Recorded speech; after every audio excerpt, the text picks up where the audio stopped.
Welcome back to Just Giants with Grump and the Cranky Fan, the best damn podcast for the best damn football team. I'm your host, the Football Grump, and with me as always is Mike the Cranky Fan. Well, Grump, I try to look on positives, and there is one positive tonight as we record this rather late on a Thursday evening. We're not the Jets. Yeah, well, I mean, the worst damn podcast for the worst damn football team doesn't really have the same that same sparkle to it, you know? So it's a good thing. Well, there may be a really, really good podcast that covers the worst team. I mean, That's true. It's like the same cycle with them over and over again, and they just get the worst luck, whether it's perceived luck or reality luck. I mean, Mike White is one of those guys that may go down in New York sports history as like a Jeremy Lin, or someone that's just has its white hot 15 minutes of fame and that's the end of it. And what happens? Does he make it to the second quarter and gets hurt? And so that's so Jetsy, for something like that to happen, where even when they've had this run that's as bad as the Giants have been over the last decade, if not worse, they get something to get excited for, anything, and it lasts for 20 minutes. I think it might, what is it, 4 quarters? 6 quarters? I'm talking about like how long today, they had this week where there was, Mike White mania, and which is ironic because the Gator head basketball coach name is Mike White as well, and he's been on the the perpetual hot seat almost from the day he got hired. So all of a sudden it's nice to hear Mike White's name being bandied about Twitter and everywhere, and not in such, tough terms. And, the Jet fans get a week of like, maybe this guy is something, a diamond in the rough. Maybe he's the Brady and all this, and he's out. So tough turkeys, Jet fans. Just make sure that mortgage payment is on time each month. Well, there's no tougher turkey than your star wide receiver going to prison. And Giants fans should know all about it, to be honest. But completely unfunny news. Yeah. Like about as bad as that. All the time we talk about like, oh, this guy got a DUI, etc. Not all the time. Maybe twice a year or whatever. But this is the story the NFL was trying to avoid for a very long time. It's part of the reason why they've relaxed on the marijuana rules, but only on the caveat that they could crack down harder on things like DUIs, drunk driving, etc. Henry Ruggs, star wide receiver for the Raiders, got into a very nasty, fatal drunk driving accident. He was, I think, going like over 150 miles an hour or whatever. The details of which are not really relevant. It's a really sad story, but on top of I think it's kind of relevant to say what happened because I have absolutely zero tolerance for drunk driving. My mother almost died in a DUI, and I think I know the context of what you're saying then, but I don't think we should gloss over what this asshole did. This guy got blasted going to a Topgolf of all places. This is a $1 million athlete who, even podcast hosts can afford Uber to get home from somewhere if you've been drinking, too much. And for a guy who makes millions of dollars, that doesn't have a driver or anything, and doesn't have that common sense that you could be risking, innocent people's lives besides his own. I have no tolerance for a scumbag like that, and I hope he gets what he deserves in jail, high and hard every night. And I have no tolerance for people like him. Yeah, no, I didn't mean it in that context, but you understood. Yeah, no, it's not funny. It's not cool. It shouldn't be taken lightly. And I guess I don't know. I haven't seen anyone like defend it, right? Like no one's been like, go easy on him. Well, Kadarius Toney kind of did, of all people. I mean, did you see his tweet kind of saying, I did, but I don't think that was saying.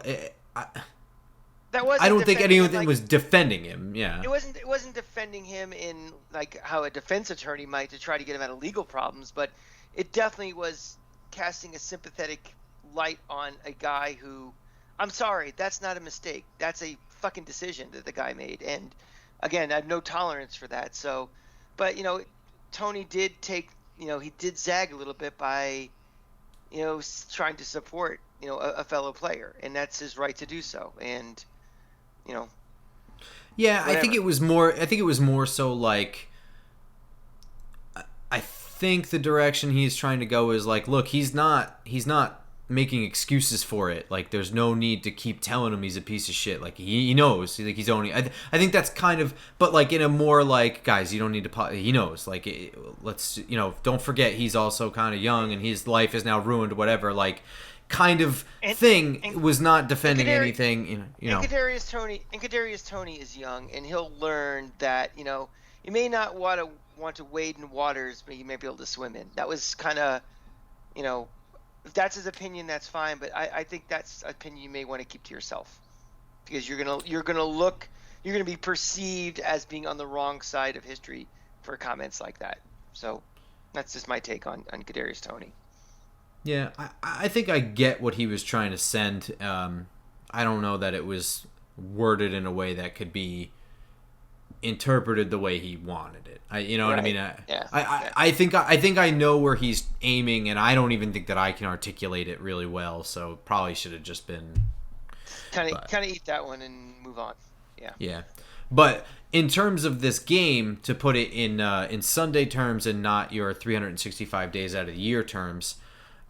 This is a massive blow to a Raiders team that is already kind of dealing with not unprecedented, but very rare circumstances where a head coach resigns in the middle of a season due to off the field kind of things. And Behavior. not only Yeah. that, but it's off the field behavior from like years ago too, which is that might actually be unprecedented. Yeah, and also, how often does a head coach have to resign when he's in first place? And what were they, Mm. second in the conference at the time? So you're not talking about, well, this team is scuffling along at 3-8, and it's just best that we part ways. I mean, this is we don't have to go back into that whole story again. I'm not in the mood to It's not discuss really important. Yeah, discuss it's woke just the fact culture that it's coming or one on cancel top culture. of the other. Exactly. So the question is, how does a team like this respond to two major transcendent stories that transcend football that also really have nothing to do with the other, 53 guys on the roster? I mean, none of these guys had anything to do with the Gruden, emails and texts and things. And, as far as we know at this point, as we record this, nobody had anything to do with the incident this week. And it's kind of like you get these things that these are massive, massive, massive distractions that they have to deal with. Plus, they have to go, do the travel across country, and next week they play Kansas City. So it's like it's a perfect storm of distraction for a team that's kind of out kicking their coverage this year. The team's been playing a lot better than I think we thought they would. Yeah. So it's kind of interesting, right? Like they were in first place, when I think when Gruden had to resign. But it was interesting. You could tell that the Gruden story, which was sitting around for a little bit there, affected. It looked like, I mean, they lost to Chicago. I mean, that shouldn't have happened. Maybe they're out kicking their coverage a little bit, but they're certainly a more talented team than the Bears. Yeah, but And then I think he resigned right after that, right? Right after that game. We can go around the NFL now. We're getting far enough along in the season where everybody has Has a had trip up. a bad loss. And this league is getting more and more like nothing shocking anymore. Yeah, but I don't think that's a coincidence. Did the loss happen to Chicago right when the Gruden thing happened? It was the last game he coached, I think. And that was like the story was out there, and everyone's like, "Is he gonna coach Sunday?" And he did. Yeah, I mean the firestorm really happened after. I guess it was starting to percolate maybe behind the scenes a lot, but yeah, I mean it's just dealing with distractions. I mean, and maybe it's a blessing in disguise for this team, because we remember when Gruden got hired, we were both like, really? He was one of those names that was always out there. Is when a high-profile job came up, whether it was the NFL or college, his name was always attached to it. Whether it was Tennessee Volunteers in college, whether it was the Or Raiders. us. Yeah, us, right. There was always like, well, what about Gruden? He's kind of out there. And the longer he was at the Monday Night Football job, of course that shadow kept growing, but also seemed more and more unlikely he'd jump back. I mean, there hasn't been that many examples of guys that have been broadcasters for a long, long time and then come back and have success. I mean, other than Dick Vermeil, nothing really jumps out to me as somebody who's ever, achieved, super success after being out of the league for so long. I mean, the league changes. We've seen the changes in the last, the changes in the last decade to the NFL have been unlike really any other changes, in the last 50, 60 years, I think. And, maybe it's a blessing in disguise for this team that, a guy we don't think is that great of a coach anyway, and the distractions involved with him and the money that's involved, maybe it kind of helps this franchise long term. That's actually very interesting you say that. So, while the Raiders were loudly in the national spotlight, they've somehow quietly been near the top of the AFC. They've only got 2 losses. But the big stories to Gruden and Ruggs are going to affect them really, really negatively. But there was some positive to it. So the Raiders, even when they were winning, I mean, if you look at the Miami game that they nearly lost, I mean, there was some things that are very different with the offense while John Gruden was head coach versus what's happened now since Bisaccia has taken over from special teams. He's running everything. You can see that the offense is running a little differently. Now, you watch those early games, and like Derek Carr was just getting pummeled. There are a lot of deep step drops, and they're still moving down the field, but a lot of I mean, I don't think the Raiders have yet this year. I think they have like 11 straight 3-and-outs on opening drives or something like that. It's something insane. Sounds as bad as us. Yeah. I mean, like you watch that Miami game, I think he got sacked twice on the first drive. It was now it's totally different. I mean, they have completely flipped the script. They are running the offense differently now. Greg Olson, the offensive coordinator there, is running a lot of really quick stuff. Really quick. I mean, really short drops, taking advantage of speed. And a big part of that, though, was Ruggs. So now I actually don't know what they do to zag from that. Like, they kind of were lucky, I guess, in a sense that they were winning with Gruden because there were some serious problems with the offense in the early side of the year. I mean, it's not a coincidence that they lost to the Bears. Like there's a reason for that outside of just distraction. I mean, like there were things to exploit there that the Bears were able to exploit in addition to what I think was probably poor week of practice and game planning, etc. and distractions. But they've kind of adjusted their offense to what they saw was a problem. Derek Carr getting beaten around a little too much. These negative plays. Forget the deep shots. Use your speed and whatever. They've kind of done that instead, but now, you've got the speed portion is now literally being ripped from you. So I don't know what their big plan is going to be, but I can bet that it's going to include more Darren Waller. They've had the bye week last week, and the week before that, he was like a scratch, I think, on game time decision. So he was probably really close to coming back anyway. So I would assume Waller, he's not on the injury report either, is going to be a big part of that. Well, you mentioned the injury report and you mentioned distractions, and I think we can look no further than, inside our own camp right now as far as distractions and what may be injuries or might be false injuries. And that's talking about the Giants and, COVID gate or, false positive COVID gate that we're going through this week. Yeah, I'm not totally sure I understand this story fully correctly. I think what happened here is running back coach Burton Burns actually does have COVID. And then there were several positive tests among players, including Matt Skura, Saquon Barkley, Xavier 13. McKinney. Yeah. But they all came back and retested and were all negative. So the question was, what's going on with that original test? They do rapid tests. Mm-hmm. And they all came back with the positive. They retested again and they were negative. So they're going through kind of this, retesting again. They need to have 2 negative tests to be eligible to play again. But again, while you're waiting for all that, you're completely disrupting your practice, routine, everything. your rhythm. And not only is it they can't have regular practices, but the NFL is all about routine.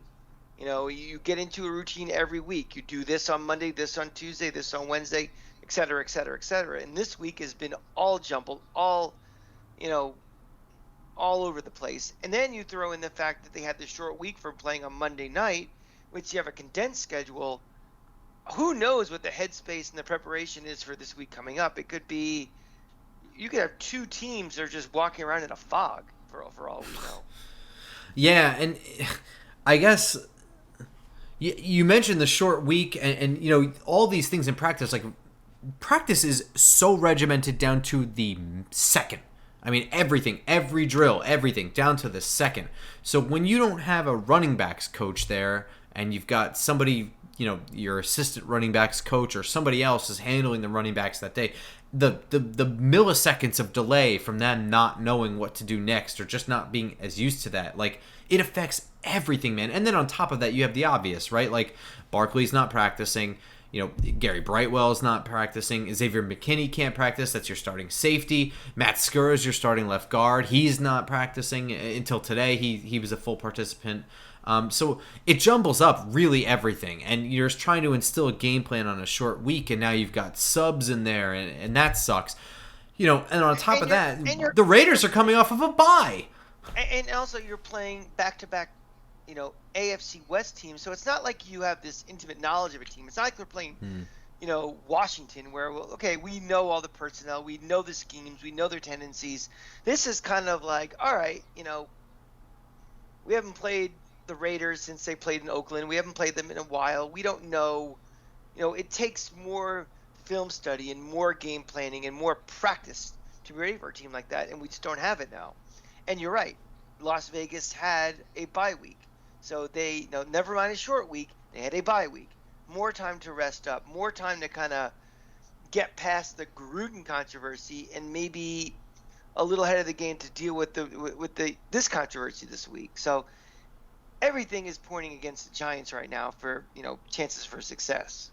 Well, I don't know about that. So I think it kind of evens out, because I think probably you have a week off and you've spent that whole week, you can do all your study work on the Giants and come up with this big game plan, and fucking Wednesday, your star receiver is now, that whole game plan is probably out the window. So now you're scrambling to rewrite the game plan or something. I don't know what you do at that point. You've already been practicing the game plan. So, I mean, they might be just as on their heels as we are. I'm not really sure. That one could go either way as far as I see it. But they're definitely far less injured. They're Jonathan Hankins and Simpson, their left guard, full participants today. That's their whole injury report. And, ours is so extensive, I don't even need to go through it. We have more guys injured in the wide receiver room than they do on their entire team right now. That's bad. I type up a sheet, like a form sheet for these episodes every episode. And, the keys to the game are all like, they're bullet points, but they're like my thoughts. But that's like the big portion of it. But the part that takes me the longest is to type out the injury report for the Giants. And I'm not kidding. It takes me the longest part, because I got to put the name and then were they limited, full, and then like what's the injury, and just type it out. And there's so friggin' many of them, and I got to copy it. It's not like it's coming right out of my brain. And nobody wants to admit this. They look at it as an excuse, or they look at it as, crying or whining, but, and I mentioned to you in the last episode, the theme of this year, forget Daniel Jones, forget everybody on hot seats, forget this, that, and the other. This year is screwed because of the injuries and the devastating toll it's taken on our playmakers, on our depth, on our lines, our captains, the guys who, call out the defenses on defense, all this thing. Injuries. Mental state. Exactly. Have killed this team this year. And, by the time this team ever is healthy, it's one or two things are going to happen. Either we're going to be playing out the string in completely meaningless games, or we're going to run out of games, and we're just going into the off season. Mm-hmm. So we just have to kind of each week, hope we don't add to the injury list. You don't want guys getting in there who potentially kill your quarterback or your healthy guys, and use this as an evaluation time. You're having backups play significant minutes in games which you may not have saw before, and you make some decisions whether are these guys you want to keep next year. Do we have to look into the draft because our backup safety sucks and we need to do something, or during this kind of dead time, well, he's played pretty decent, we have to waste a pick on him. So you can make lemonades out of lemons, but right now we are sucking on some lemons big time. Yeah. That's putting it kind of mildly. The injuries, they're not an excuse, because the truth is that this team isn't good enough to overcome injuries. The reason why people are like, well, the Ravens had a lot of injuries. Like, yeah, the Ravens are a good team. They can survive that. Yeah. Their roster's better. So so it's an excuse, but it's not an excuse at the same time. It's a reality. It's a reason for reality. Yeah. So, I mentioned how Greg Olsen has changed the offense for the Raiders. What I think he's going to be doing here is, a lot of emphasis on the shifty players. Hunter Renfrow. No more of those long developing plays that we are far, far less than what we saw when Gruden was here. You expect a lot of stuff with running backs coming out of the backfield. In the middle of the field, or get them out on the edges where they can use some speed. A lot of possession game in the middle of the field with the tight ends. Expect crossing routes from Darren Waller. Even his backup. Plays that have given us problems for 20 years. Yes. But with Ruggs no longer available, I guess their deep stuff are Zay Jones and Darren Waller. And I guess, you're going to see Renfrow and Moreau and maybe Jacobs working the underneath. Basically, what Patrick Graham needs to do is completely flip the script from what he did last week. This is the exact opposite kind of offense to worry about. Forget the deep shit. That's not happening. Bracket Waller and Renfrow. Though, man up everywhere else on the outside, play zone underneath. Waller and Renfrow are going to be the main engines of this attack. They're going to be the hardest ones to cover. So just wipe them out by sheer numbers and force some other Raiders to win one-on-ones. Because the other Raiders, they're not that good. They're average. Let them beat you. And if they beat you, you hats off to them. Mm-hmm. Good luck the rest of the year. But yeah, I think you have to. You're right. Make them earn it. Make them earn it with secondary and tertiary players instead of, their go-to guys, the go-to guys they have left. Yeah, don't try to match up Josh Jacobs underneath either with safeties or linebackers one-on-one. Just use that underneath zone, have everyone crash down on it. Let those mistakes happen. Force those throws that are spot route throws, they bounce off a shoulder pad sometimes, and also just don't let any yak happen. What Greg Olsen has done has made an effective version of what Jason Garrett has been trying to do for about a year and a half now. And in about 3 weeks, he's got it pretty much down. Granted, with a roster that's a little bit more built up and balanced, but yeah. Right. So expect exactly what we see from Jason Garrett, but kind of working to be happening on the other side. So what do you do to attack that? Crowd the box, play single high, forget about the deep threat. It's not that scary. Don't sit back in too deep very often. Keep Julian Love in the box. Shut down that running game. Keep him in the third and longs. Make those deep shots necessary. That's what you need to do. They're not going to want to call very many of those because they don't really have that in their arsenal. Make them have to do it. That's got to be the game plan here. And stay creative. I know one way to make them have to do that. Get a lead. Get home. Oh, definitely, yeah. Play from ahead for once. Make them play from behind and make them take shots, because if they take shots, there's a better chance for mistakes to happen, and you're not playing to their strengths. So enough of this, falling behind. Enough of this playing, coming out sleepy. It's going to be a 1:00 game. It's probably going to be, another ornery crowd after Monday night. Don't come out there sleepwalking. Take it to them a little bit to make them be uncomfortable in the offense. Absolutely. Playing with a lead is the biggest asset to a defense that you can give them on a game-to-game basis. Just give them a lead. There's a reason that the Raiders are taking these deep shots out of their playbook, is because they can't protect Derek Carr long enough. So you make that happen. That means that even if it's not 3rd and long, throw some complicated looks, crowd the line of scrimmage, make them unsure, throw some random blitzes, don't blitz anyone, back all out of that. Just screw everything up for them. Just confuse them. This defense is way better than their offense. And don't be predictable about it either. Don't be like, okay, on 3rd down, here comes the exotic blitz. I mean, mix it up on your down, down in distance. And I guess my only other thing with the defense is keep being creative. We saw that with Jabril Peppers out, Patrick Graham used Keon Crossan on 2 plays on defense. Both of them were used specifically to spy Patrick Mahomes. One forced an incompletion, the other one he actually got the sack. Actually, I think they might have been both sacks, but one of them he actually got the sack. The other one he forced. Right. So, that's a really cool thing that he did because he got a really speedy guy onto the field to keep him quarterback in the pocket. I would say, keep doing stuff like that. But also, if Trent Harris and Quincy Roche are better options than O'Shane Ximines, then just play them. At this point, I'm not really interested in O'Shane Ximines and what he could be. This is his last year.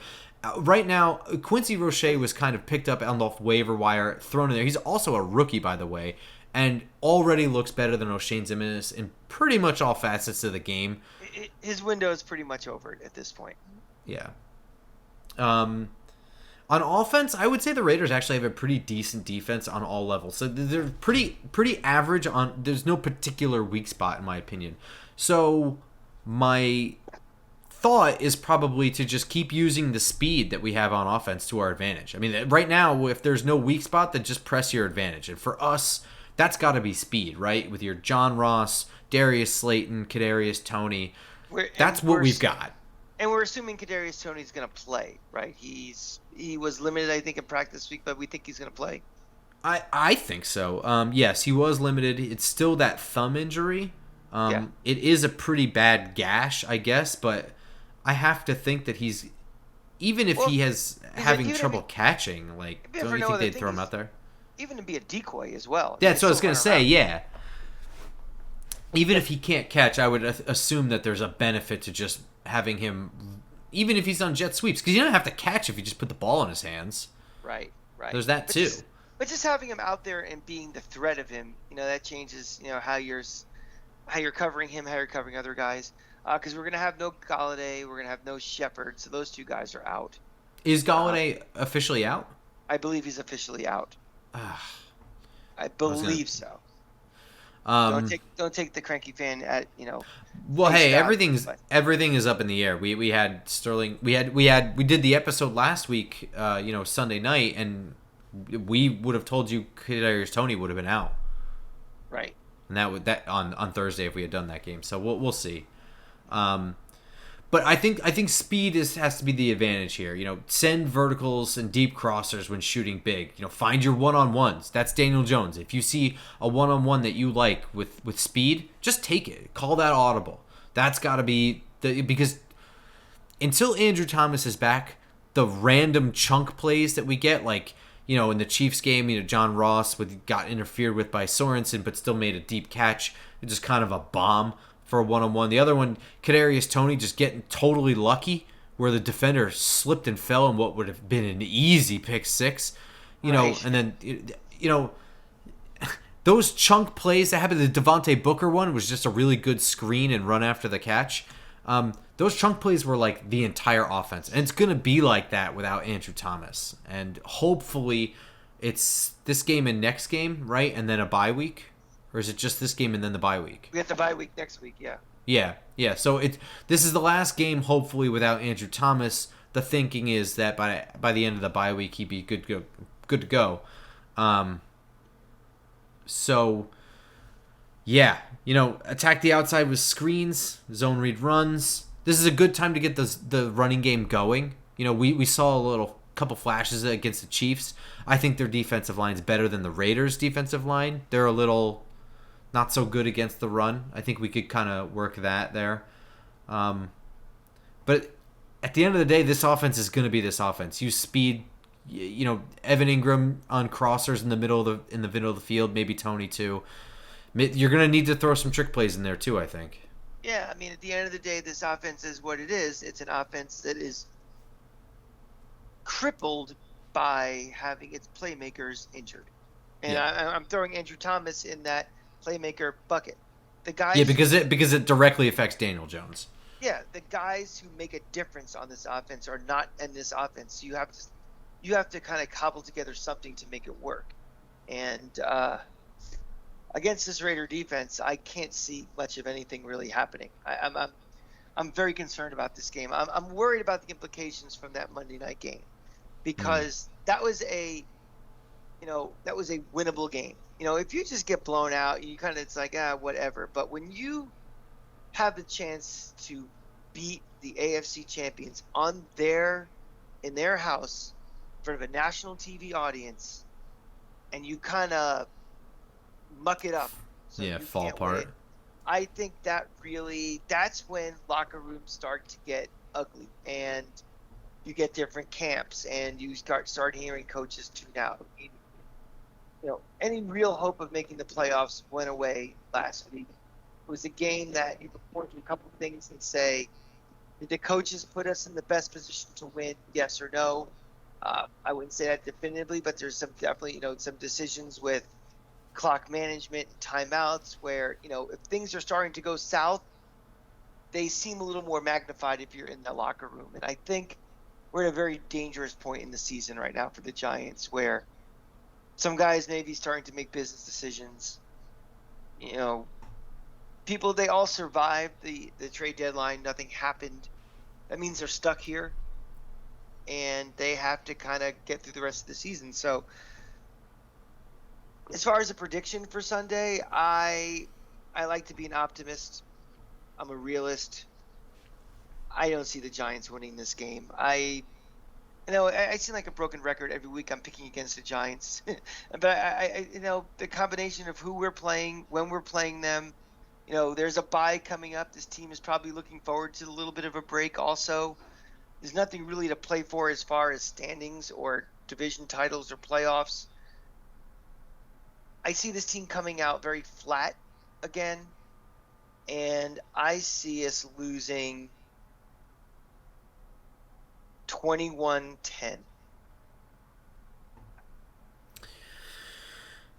I feel a little bit better about this game than you're probably right about the carryover mentally. I think I agree with that, and I hadn't considered that when making this prediction. But I'm gonna try and keep this prediction in a vacuum.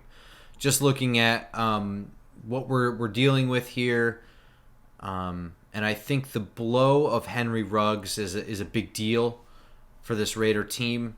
That already has an offense that's doing its best to get out of its own way, even if it's not showing in their record. It was certainly surprising to me to watch them in action, but I think that actually is painful for them. And I think our advantage on defense actually is what helps us out in this game. And I have us repeating the score from last week, but in the winner's column this time, 20-17 over Vegas. Hey, I'd be thrilled. I'd love to But be not right. feeling great. It's going to be another one like last week where it's just real close. So don't forget your hypertension meds. You just take it right here. See this? Yeah. This is Yeah. my Eliquis. I take it for my heart. If you might have noticed me sipping on some water about 10 minutes ago, that was me taking my nightly pill. This is my morning pill. That's to help my heart because I have a bad heart. Everybody, make sure you're checked once a year to make sure your ticker's working well. That's my PSA for today. But that'd be good if your lips to the football god's ears. I mean, nobody's going to feel bad about any sort of victory. Like, we played in the muck and we just sort of won. We played sloppy and won. At this point, win's a win and we'll take the wins. For nothing else, to take the heat off this team. And this is really silly and really sad that it's coming down to this, that we're in a two-team town where both teams are really bad, and the Jets just embarrassed themselves on a Thursday night national TV audience. How about winning, Giants, and take a little bit of that spotlight and pressure and that hot seatiness off the team for a week going into the bye. Let's not go into the bye losing again, looking like garbage, having the heat raised, and we hear it on the outside. You know these guys hear it on the inside also. Winning a game like this, it kind of lowers the temperature a little bit. Let's get to the bye week, lick our wounds, get ready for another stretch of tough games. I just don't know if they're good enough to do that. I mean, at some point, you can X and O all you want. You can have the right speeches. You can come out as fired up as you want. But does this team have the roster right now, with all the injuries and everything going on, that they can go out and they compete against a team that's a playoff team, legitimate playoff team? I don't think so, and that's why I think they're going to lose. And why I stated. Yeah, like I said, I had a different prediction and feeling about this game until I actually watched all the Raiders tape. Kind of the same thing with the Chiefs last week, to be honest. But the Eagles are hosting the Chargers on Sunday. How do we feel about that one? You know something? The more you think you know, the less you actually do. And I've been pretty much wrong on the Eagles every single week this year. Wait, was I right about the Eagles last week? I said they were going to blow the shit out of the Lions, didn't I? You did. And I said that the Lions would beat them. And I was completely wrong, and you were completely right. Maybe the Eagles aren't in that absolute lower tier of the worst teams in the league. Maybe they're not a Detroit or Houston at this moment. Maybe they're just a bad team. Maybe they're a Giants bad, because every time I thought they're going to lose to a really, really bad team, they've won. So this week they're playing a decent team, a pretty good team. They're not winning this week. I'm gonna stick to that one until I am proven right. I think they're going to lose 27-14. Wow. Really similar scores. I think they're going to get the shit kicked out of them. And I mean that honestly, because I look at this Chargers defensive front and I have no idea how Philly's blocking for that. And they have way enough trouble with Hurts running for his life as it is. This is going to be a tough sledding for them. I don't think this is close at all. I think the score 31-13 includes, maybe 10 garbage time points from Philadelphia. That level of bad. Sounds good. Denver Broncos go stampeding into Dallas on Sunday. How do you feel about that one? What's the quarterback situation for Dallas? I don't know, actually. That's a good question. Yeah, that kind of changes how much everything. does that factor? It changes everything? Changes everything. I mean, I know Cooper Rush is in that same category as Mike White right now, that are one-hit wonders that, I don't know if they put up a Hall of Fame shrine to Cooper Rush like they did for Mike White, or not Cooperstown, what the hell is the Hall of Fame for? Canton, like they did for Matt White. But I don't know. I'm going to put this as I've never done this before, to be determined. If Dak plays, I think the Cowboys win by 10 points. If he doesn't play, I think they lose by 10 points. I think he is playing, based on the really quick thing where he said it's safe to say that he's playing. That was the quote from Dak Prescott. Okay, then I'll say Dallas wins by 10. I don't think Denver is going to do much of anything in this game. I have this as 38-20 Dallas. Okay, sounds fair. And Washington has a bye week. Do they make it out of the week without, further scandal involving Daniel Snyder? I'm gonna have a loss for Washington because they're just losers. Okay. So, yeah. The bye week never loses against Washington. And so that's it. So 1 o'clock at Metlife Stadium, the Cranky Fan and I will be in attendance and sufficiently lubricated with whiskey. We'll be we'll be tailgating, I guess, with our boy Justin again. We'll be out there. Yeah, I think so. Yeah, I'm assuming he's going to be tailgating again. I don't know. I haven't asked him, but yeah. And then our usual quick stop at the Jameson Room before the game. And so if you're there, come stop by, DM both of us. I'm at @football_grump on Twitter. He's at the Cranky Fan. This show is at Just Giants Pod and is available on iTunes and SoundCloud and all audio spaces, as well as YouTube for video. We will see you all Tuesday morning after the win on Sunday. Go Giants. Go Giants.